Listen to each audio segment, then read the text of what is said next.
This is our final class in this series of 7 classes. My name is Ann Forrest. There's my email, and I am very glad you're here. So we are going to talk about preparing with neighbors. Being prepared for an emergency begins with hello. It really is so important to know your neighbors in an emergency. And neighbors are your support system for many disasters. If you had a fire in your home, the home next door, it's going to be your neighbor that's going to walk over with a blanket, put it around your shoulders as you're standing there in the drizzly rain in your nightgown. They're the ones that are going to help you. They're the ones that are going to be there to support you, not your sister-in-law 400 miles away or your brother in Canada or whatever. It is going to be the people right next to you. So I really encourage people to embrace the people around you. Other things like a downed power line. Again, it's not going to be people across the city that are going to help you and come to your rescue. It's going to be the people that are right there in your neighborhood, right there around you. Same thing with an earthquake. You cannot depend on anybody other than your neighbors to help you get through the disaster together. And doing it together is so much smarter than trying to go it alone. American rugged individualism is a myth, and it is a toxic myth. This is my opinion. We believe this idea of we can do it on our own. And I'm just going to prepare my little household and I'm going to take care of my people. And that's all that matters. And I can tell you that is not how disasters go. With the books I've read, the case studies I've looked at, nobody is an individual in a disaster. We are all kind of leveled to the same place. And it is so much better if we work together. And it is actually human nature to work together. Make sure you are the help until help arrives. It absolutely is the truth, whether it's a large disaster like an earthquake or somebody next to you is having a heart attack. You are the help until help arrives. Ambulances will get there, police will get there, but they are not there immediately when it happens. So we got to be able to take care of each other. Why are we the help until help arrives? Well, there's about 800,000 people that live in Seattle, closer to 1 million when it's, peak travel time and summertime and all the tourists are in town. There are roughly 200 first responders on duty at a time, and that's firefighters and their Medic One ambulance folks. That number doesn't go up before a disaster. The number doesn't go up before an earthquake because we don't get warnings of earthquakes. Those responders are what we have pretty much any time of day or night. That's the pool of folks that we have to lean on, and it doesn't go up immediately after the disaster. The other issue with our first responder system, our firefighters, our policemen, our healthcare workers, our ambulance personnel, we all know living in Seattle is expensive. So folks that are making that kind of wage often can't afford to live in the Seattle area. They are traveling from Renton and Edmonds and Sammamish and wherever. They are driving in for their jobs. So if they're not here when the earthquake hits, they are not going to be able to come in and help. So we are kind of stuck with those 200-ish first responders, and they cannot work for 4 days at a time. They won't work for 4 days at a time. They realize that at some point they become a liability, not a resource. This is the myth I'm trying to dispel, is that a disaster happens and all this help rushes in to help us. It's not the case. We've talked to the city's working on this stuff all the time. There is a delay, especially after an earthquake, because it will be difficult to get resources into us, into the city of Seattle, if there's a big earthquake. And let's talk about an earthquake that is just the city of Seattle. So we're talking about the Seattle fault line that runs underneath the city of Seattle. If that slips and there's a big earthquake on that fault line, all of Seattle will be impacted. And it will be difficult to bring stuff in by train. It will be difficult to bring stuff in by plane. The train tracks are messed up, the roads are messed up, the runways are messed up. It's going to be really difficult to bring stuff in by boat. So in general, the way supplies will come into us in that very, very small disaster, horrible for Seattle, but not the entire West Coast. How we get supplies is big helicopters. Big helicopters bring in supplies, they put it on little helicopters, and they disperse it that way. If you think about how many people are in Seattle and how much a helicopter can hold, you realize there's a big disconnect. They cannot truck in all these supplies that we will need. And for the most part, I'm learning more and more all the time about what city does have and what resources the city does store, like as far as food and water and cots and that kind of stuff. I don't know the numbers, but I know it's not enough to cover everybody's needs. It's going to be difficult to bring in supplies, and that's only if Seattle's impacted. Now, assume that the earthquake we have is the fault line that's off the West Coast. So it's not just Seattle that's impacted. It's Bellingham, it's Vancouver, British Columbia, it's Portland, it's all the way down into Northern California, and all of those, heaven forbid, those coastal cities that are really going to struggle if the Cascadia fault line rips. If so many folks on the West Coast are impacted, those helicopters are now in demand by a whole lot more people. And again, we're back to the roads are messed up. We can't drive supplies in, or people even.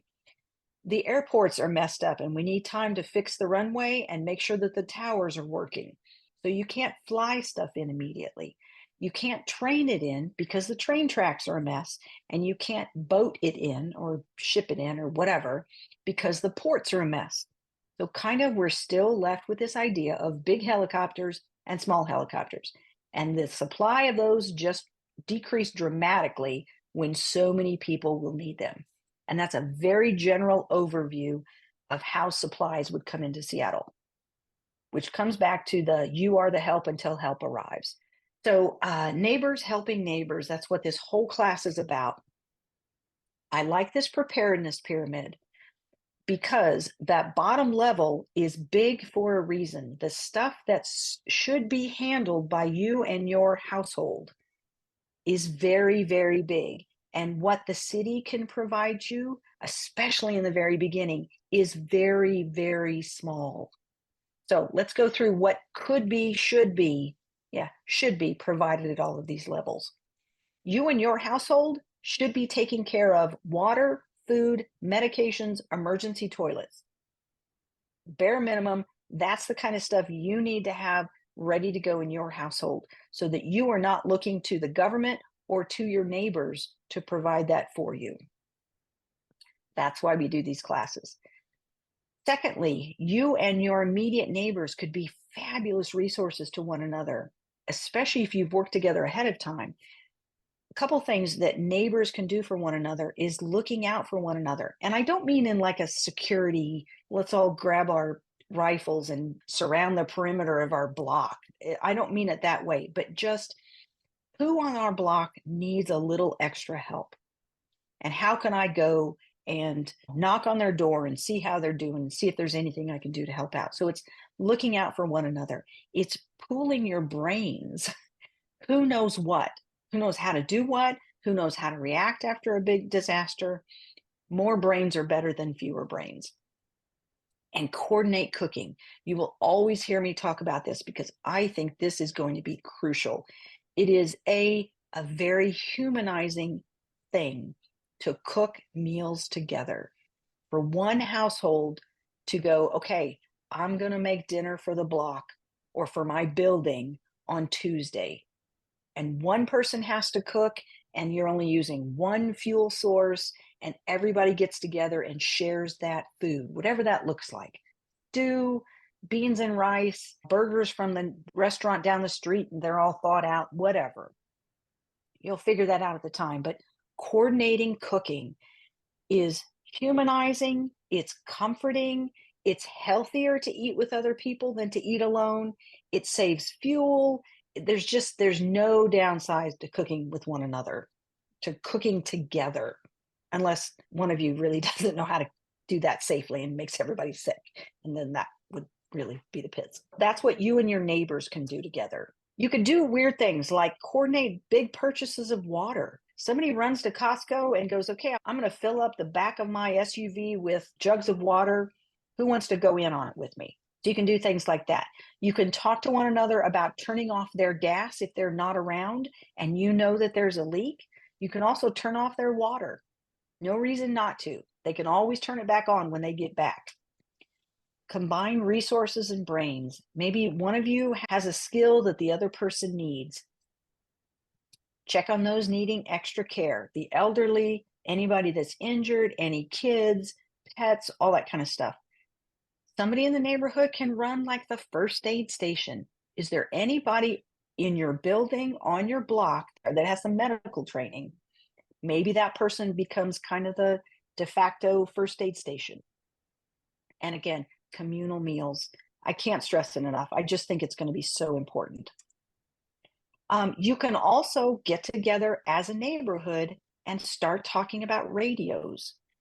Radios to talk to one another, which is great.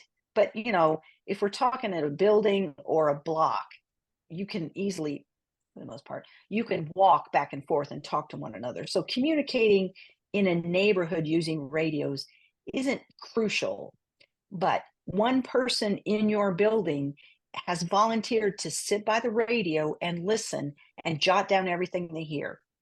There's no reason why 5 different households need to be listening to the radio if you're all going to hear the same thing. So you split up the workload. You go, okay, I've got it for the next 2 hours. Who can spell me after that? And you're just listening and you're writing down what you've heard, and then you're sharing it with your neighbors. And then cleaning up together. How much easier would it be to sweep sidewalks or sweep your homes or patch broken windows or whatever if you're doing it as a group? So much easier than everybody trying to struggle and do it on their own. Everyone has skills. You may not think you do, but you absolutely do. Some people are fabulous at just providing a presence, at just being there so people don't feel so alone. You know how to sit quietly and breathe and be a calming influence. That is almost as valuable, or maybe as valuable, as knowing how to do brain surgery. Everybody has skills, and we're going to need every single person's skills. Nobody gets to sit this one out. So that's what you and your neighbors can do together. And then we're going to talk about the emergency communication hubs. So Jody mentioned a book, A Paradise Built in Hell. It really is a very good book by Rebecca Solnit. If this is your thing at all, that's where I got a lot of my information, that book and a couple others, about how people truly react in disasters. Why isn't water a vehicle for transporting emergency supplies? Good question, Misha. Thank you. It's because the ports are going to be difficult to navigate. With water from waves, tsunamis, whatever, slamming into the shore, we don't know what the ports will look like. If it's a strong enough earthquake right underneath Seattle, the Seattle fault line, it's very possible that the cranes that pick up containers off of boats and put them on the dock and vice versa, it's very possible those cranes will tip over or just get in the way somehow. So our ability to boat in supplies, pick them up off the boats and put them onto trucks and drive them anywhere is going to be really impeded. So that's why water is not, I know it sounds like we could just continue to use the ports and all that kind of stuff, but we think it's going to be very difficult because in a shaking earthquake, all of the structure on the sides of the water get messed up. I was thinking more about your neighbors, like, not the port. I'm thinking of what they did in Lahaina when people brought their boats into the shore with supplies, and they were able to get stuff to people when they couldn't get into them by land. And that's sort of what I'm thinking about now, is that we've got water all the way around, and we have a plethora of boats and people who know how to use these boats. And if they had the ability to put supplies on and get into any docks, we have marinas everywhere around here. And if those were still able to be used, you've got places you can bring supplies into. Yes, if they're usable, yeah. And we just don't know that. I don't know that. Maybe the port authorities know that and have a plan to use those small boats, but I am not aware of it yet.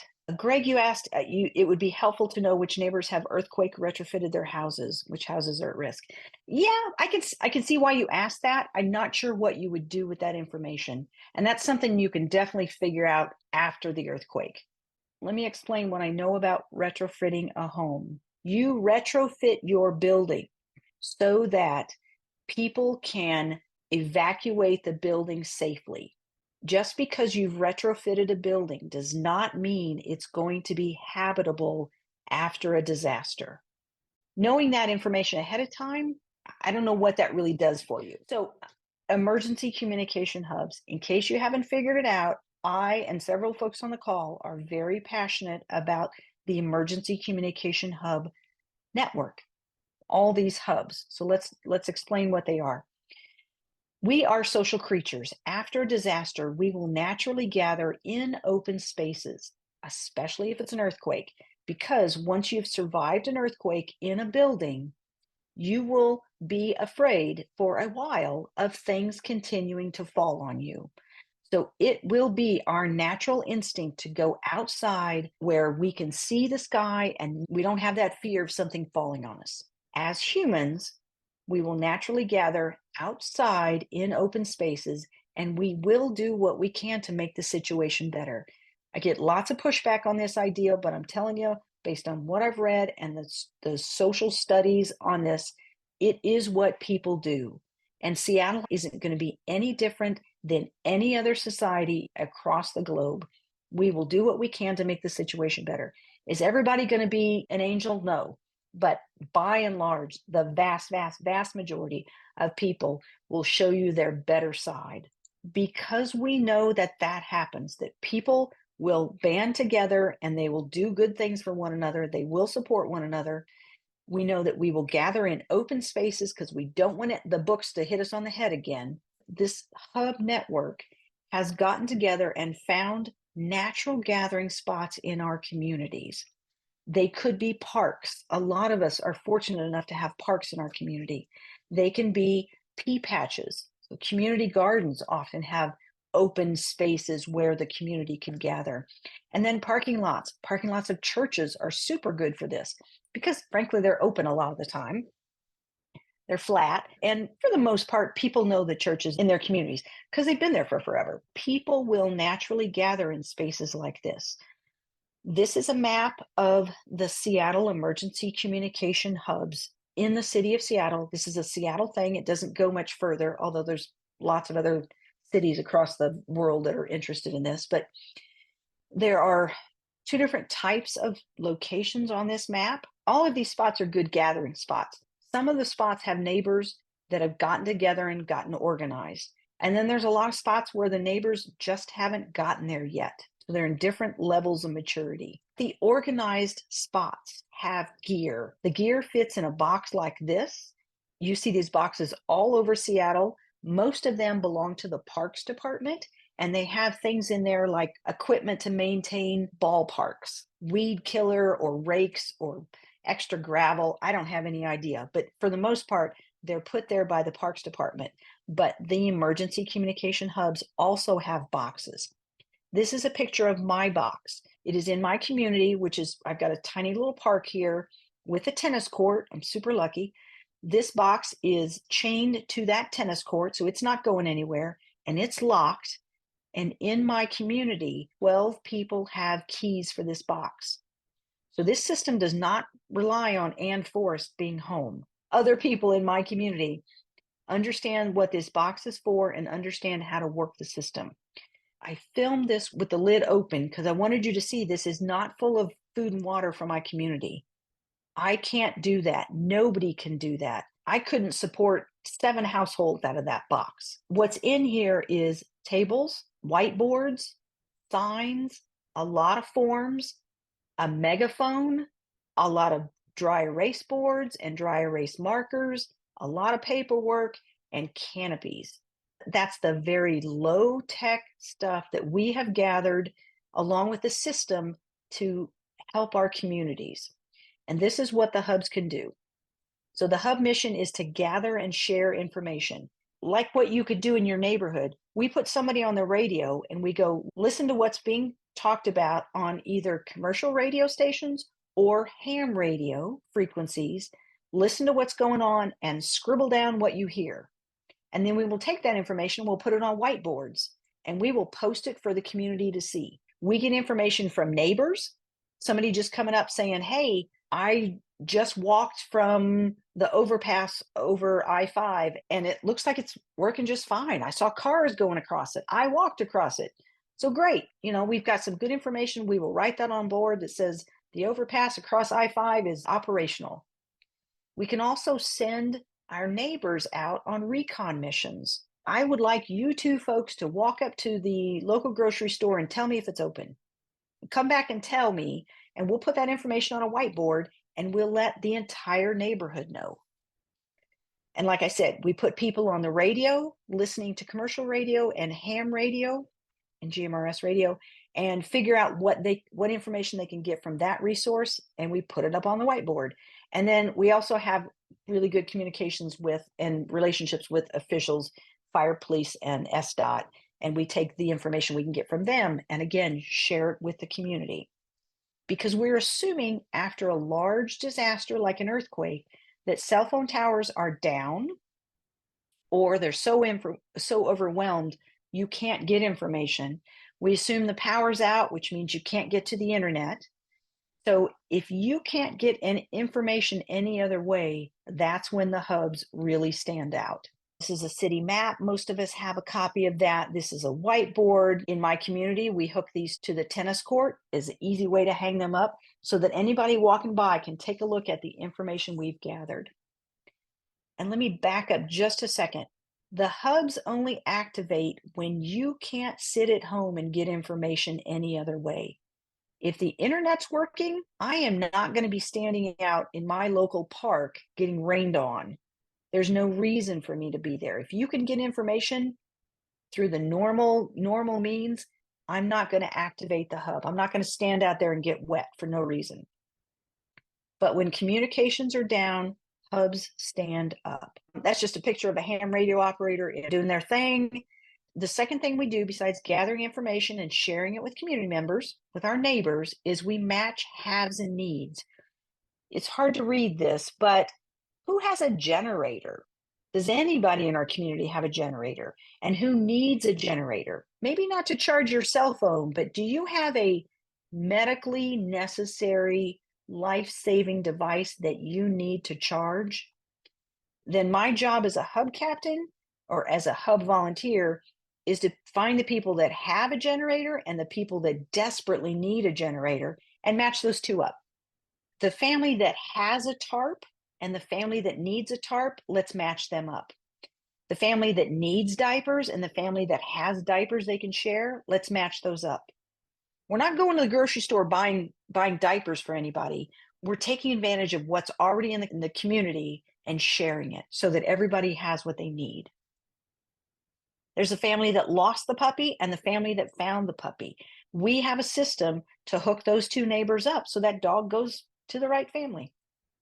And then things like, this family has a need to get their broken window fixed, and this person is an able-bodied neighbor who can help. We hook those two up.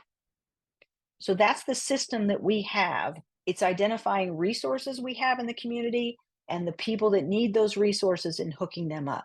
We also organize volunteers, like finding that person that can put plastic sheeting over that broken window for that family that maybe can't do it themselves.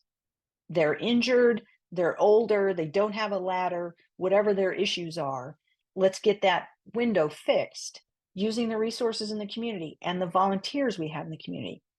So we have a way to hook up volunteers, utilize the skills that they have.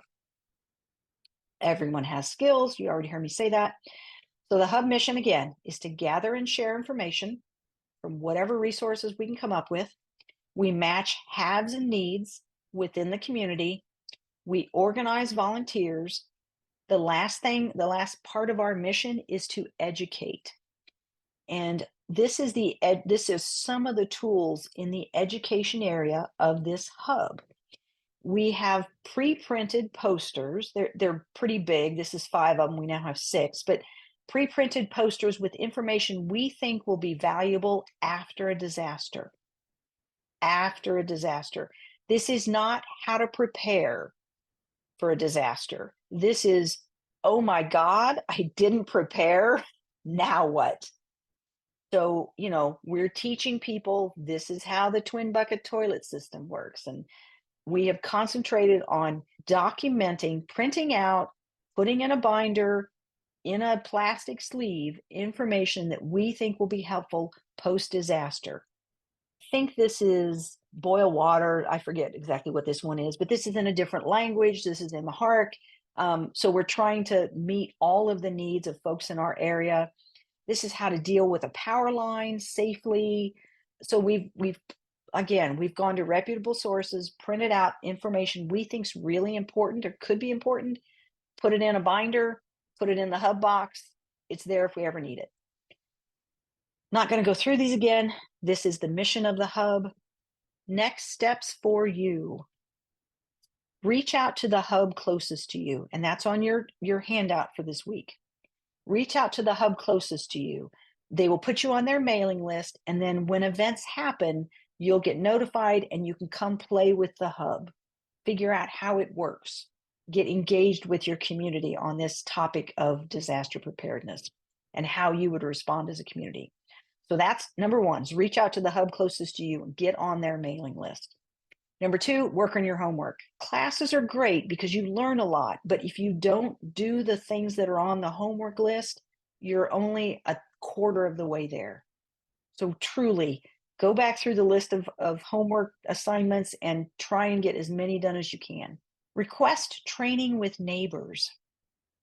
If you feel pretty prepared, but you're concerned that none of your neighbors are, then reach out and get training. Yeah, it is on your handout of how to request training with your neighbors from the Office of Emergency Management. Number four, keep learning. This stuff doesn't sink in the first time. There are trainings coming up that I wanted to let you know about, and these are on your handout, but hub training, these are really fun. We exercise what the hub can and cannot do indoors in the months like February and March, so that we can be better prepared to stand out there in the beautiful months of June, July, August, September, and work the same issues out in the field. A hub training, there's one going on in Wedgwood. If you're at all available, we'd love to have you. You do need to sign up so they can prepare, so they know how many folks are coming. There is a skills fair. There's two of them, March 23rd, March 30th, Ballard and Pinehurst. If you want to go in and practice turning off your gas, because you can't practice at home, so come to the skills fair. We have a gas meter. It's obviously not hooked to gas. It's mounted on wood. We haul it around to all these events, and we give you the chance to practice turning off and on that gas meter. That's one of the many things you can do in these skills fairs. Please reach out to your local hub captains. They need to hear from you. They need to know that somebody else in their community is concerned about this and is prepared and is educated. They need that support from you. It is a very lonely job, to push a hub uphill by yourself. Okay, thanks guys. Have a good night. Thanks, Anne.